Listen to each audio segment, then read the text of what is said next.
My grandfather came from New Caledonia. They jumped the boat because they don't like the French law. When someone's taken into custody by the state, they're no longer at liberty to look after themselves, so they're dependent on the state to exercise a duty of care because they're no longer free to look after themselves. He was a rear gunner. Liberator plane shot down over Rangoon. Many, many Australians know about Pine Gap, but the real money that goes into Pine Gap is spent on a few huge American corporations. It's actually illegal for the CIA to disclose information about its drone strikes. Might have been a bit hard for us. It was a hard time that time. I'll never forget. Most important is to question everything that you're told. You know, look beyond what you see, because what we're fed is one perspective. The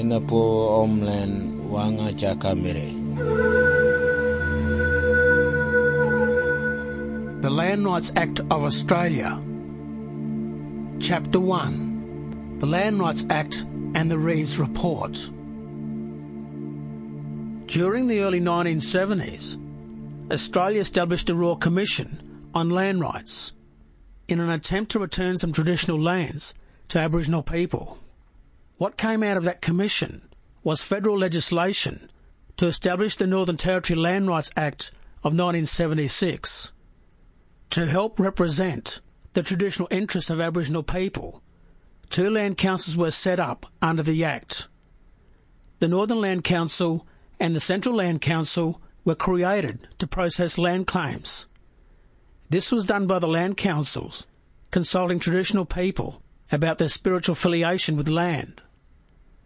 For over 20 years, the courts have granted traditional land to Indigenous communities under the Land Rights Act to maintain their culture and bring about a form of self-determination. In 1997, the Federal Minister for Aboriginal Affairs, Senator John Heron, announced a review of the Land Rights Act.